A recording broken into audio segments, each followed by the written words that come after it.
പാലക്കാട് നഗരസഭയിൽ പൊരിഞ്ഞ തല്ല്. നൈപുണ്യ വികസന കേന്ദ്രത്തിന് RSS നേതാവ് ഹെഡ്ഗേവാറിന്റെ പേര് നൽകുന്നതുമായി ബന്ധപ്പെട്ടാണ് പാലക്കാട് നഗരസഭയിൽ കൗൺസിലർമാർ തമ്മിൽ തല്ലുന്നത്. മണിക്കൂറുകളോളം നീണ്ടു നിൽക്കുകയാണ് അവരുടെ കൂട്ടത്തല്ല്. BJP പ്രതിപക്ഷ കൗൺസിലർമാർ തമ്മിലാണ് തല്ലുണ്ടായത്. പലർക്കും പരിക്കുപറ്റി, ബോധക്ഷയമുണ്ടായി. മുതിർന്ന കൗൺസിലർമാർ വരെ വളരെ നാണക്കേടുണ്ടാക്കുന്ന തരത്തിലാണ് പെരുമാറിക്കൊണ്ടിരിക്കുന്നത്. കയ്യാങ്കളിക്കിടയിൽ നഗരസഭയിലെ മൈക്കുകളെല്ലാം ഇവർ തല്ലി തകർത്തു.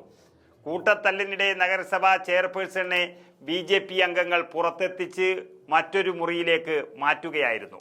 പ്രതിഷേധം ചെയർപേഴ്സന്റെ മുറിയിലേക്കും അതോടെ വ്യാപിച്ചു. ആദ്യം UDF LDF അംഗങ്ങൾ നഗരസഭയിൽ പ്രതിഷേധിക്കുകയായിരുന്നു. കൗൺസിൽ യോഗം ആരംഭിക്കാൻ ഇരിക്കുന്നതിന് മുൻപ് തന്നെ പ്രതിഷേധം തുടങ്ങി. നൈപുണ്യ വികസന കേന്ദ്രത്തിന് RSSന്റെ നേതാവായിരുന്ന ഹെഡ്ഗേവാറിന്റെ പേര് നൽകുന്നത് അംഗീകരിക്കില്ല എന്നാണ് പ്രതിപക്ഷം കുറേ ദിവസങ്ങളായി പറഞ്ഞുകൊണ്ട് വരുന്നത്. നമുക്കറിയാം, MLA തന്നെ ഒട്ടനവധി പ്രതിഷേധ യോഗങ്ങളും പരിപാടികളും സംഘടിപ്പിച്ച ഒന്നാണ് ഈ സംഭവം. അതിനുശേഷം BJP എന്തു തന്നെയായാലും ഹെഡ്ഗേവാറിന്റെ പേര് നൽകും എന്നുള്ളത് ഉറപ്പിച്ചു തന്നെയാണ് നീങ്ങുന്നത്. സത്യത്തിൽ ഹെഡ്ഗേവാർ എന്ന് പറയുന്നത് ഈ രാജ്യത്തിൻ്റെ ഒരു സ്വാതന്ത്ര്യ സമര സേനാനിയൊന്നുമല്ല എന്നുള്ളത് വളരെ വ്യക്തമാക്കിക്കൊണ്ട് തന്നെയാണ് പ്രതിപക്ഷം നീങ്ങുന്നത്. എത്രയോ ആളുകൾ ഉണ്ടായിട്ടും RSSന് വേണ്ടി ഇന്ത്യയെ വിഭജിക്കാൻ കൂട്ടുനിൽക്കുന്നവരുടെ പേരുകൾ ഇങ്ങനെ മറ്റുള്ള സ്ഥാപനങ്ങൾക്ക് നൽകുന്നത് നല്ലതല്ല എന്നുള്ളതാണ് പ്രതിപക്ഷത്തിൻ്റെ ആവശ്യം. എന്നാൽ പ്രമേയം പാസാക്കിയെന്നും ഭൂരിപക്ഷം ഉണ്ടെന്നും ചെയർപേഴ്സൺ പറഞ്ഞുകൊണ്ടിരിക്കുന്നു. നഗരസഭയ്ക്ക് പുറത്ത് CPM പ്രവർത്തകരും പ്രതിഷേധം നടത്തിക്കൊണ്ടിരിക്കുന്നു. കൗൺസിൽ ഹാളിനകത്ത് LDF UDF അംഗങ്ങൾ പ്ലക്കാർഡ് ഉയർത്തിയായിരുന്നു പ്രതിഷേധം തുടങ്ങിയത്. പ്രതിപക്ഷ അംഗങ്ങൾ ചെയർപേഴ്സണ് കരിങ്കൊടിയും കാണിച്ചു. പിന്നാലെയാണ് ഭരണ പ്രതിപക്ഷ അംഗങ്ങൾ തമ്മിൽ കൂട്ടയടി തുടങ്ങിയത്. CPMന്റെ കൗൺസിലർ, ഒരു വനിതാ കൗൺസിലർ ചെയർപേഴ്സനെ പിടിച്ചു തള്ളിയെന്നും തൻ്റെ കൈക്ക് ഗുരുതര പരിക്ക് പറ്റിയിട്ടുണ്ടെന്നും ചെയർപേഴ്സൺ പറഞ്ഞുകൊണ്ടിരിക്കുന്നു. അതിനിടെ 2 വനിതാ അംഗങ്ങൾ ബോധരഹിതരായി നിലത്ത് വീണു.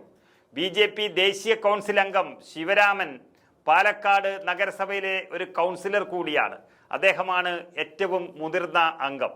ദേശീയ കൗൺസിൽ അംഗം എന്നുള്ള നിലയിലും അതുപോലെ തന്നെ പാലക്കാട് നഗരത്തിലെ തന്നെ ഏറ്റവും പ്രായമേറിയ ഒരു കൗൺസിലർ മാത്രമല്ല, നേതാവെന്നുള്ള നിലയിലും ഒരു പക്വതയോണ്ട് പെരുമാറേണ്ടുന്ന ശിവരാമനെയൊക്കെ ഇന്ന് കണ്ടത് ഒരു തെരുവ് ഗുണ്ടയെ പോലെയായിരുന്നു നഗരസഭയ്ക്ക് ഉള്ളിൽ.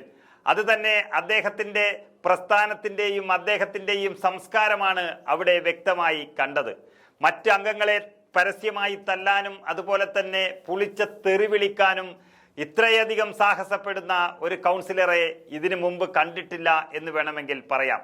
എന്നാൽ നൈപുണ്യ വികസന കേന്ദ്രത്തിന് ഹെഡ്ഗേവാറിന്റെ പേര് നൽകാനുള്ള തീരുമാനവുമായി തന്നെ മുന്നോട്ട് പോകുമെന്നാണ് പാലക്കാട് നഗരസഭ ചെയർപേഴ്സൺ പ്രമീള ഗംഗാധരൻ പറയുന്നത്. പേരിടാനുള്ള അജണ്ട പാസായി എന്നും അജണ്ട പാസ്സാകാൻ മാത്രമുള്ള അംഗസംഖ്യ തങ്ങൾക്കുണ്ട് എന്നും BJP ഉറപ്പിച്ചു പറയുന്നു. അതുകൊണ്ട് തന്നെ പേരിടാനുള്ള അവകാശം തങ്ങൾക്കുണ്ടെന്നും പ്രമീള ശശിധരൻ വ്യക്തമാക്കുകയാണ്.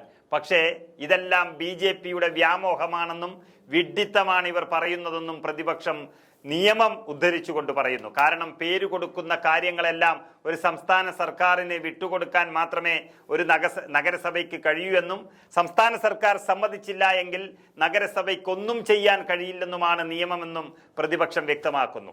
പാലക്കാട് MLA രാഹുൽ മാങ്കൂട്ടവും ഈ കയ്യാങ്കളിയിൽ പ്രതികരിച്ചുകൊണ്ട് മുന്നോട്ട് വന്നിട്ടുണ്ട്. പാലക്കാട് നഗരസഭയിലെ UDF ജനപ്രതിനിധികളെ തല്ലിയാൽ RSS അജണ്ട നടപ്പിലാക്കാമെന്ന് BJP നേതാക്കൾ തെറ്റിദ്ധരിക്കേണ്ട എന്നൊരു മുന്നറിയിപ്പാണ് രാഹുൽ മാങ്കൂട്ടം നൽകിയിരിക്കുന്നത്. പാലക്കാടൻ ജനത മുഴുവൻ പുറത്തുണ്ട്. പാലക്കാട് നിങ്ങളെ പ്രതിരോധിക്കും. ഇന്ന് വൈകുന്നേരം KPCC അധ്യക്ഷൻ സുധാകരനും പ്രതിപക്ഷ നേതാവ് സതീശനും പാലക്കാട്ടിലെത്തുമെന്നും ജനകീയ പ്രതിരോധം നടത്തുമെന്നും MLA രാഹുൽ മാങ്കൂട്ടം അറിയിച്ചിട്ടുണ്ട്. അങ്ങനെ മൊത്തത്തിൽ തന്നെ ഒരു കലാപ കലുഷിതമായ അന്തരീക്ഷത്തിൽ നിൽക്കുകയാണ് പാലക്കാട് നഗരസഭ മുഴുവനും. നമുക്കറിയാം, ഇത്തരം കയ്യാങ്കളിയും അടിപിടിയുമൊന്നും കൊടുക്കുന്നതിൽ യൂട്യൂബിന് ചില മാർഗനിർദ്ദേശങ്ങളും ചില തടസ്സങ്ങളും ഉണ്ട് എന്നുള്ളത് കൊണ്ട് ഞങ്ങൾക്ക് കഴിയുന്നത്ര ദൃശ്യങ്ങൾ ഇതിനോടൊപ്പം പകർത്തുകയാണ്.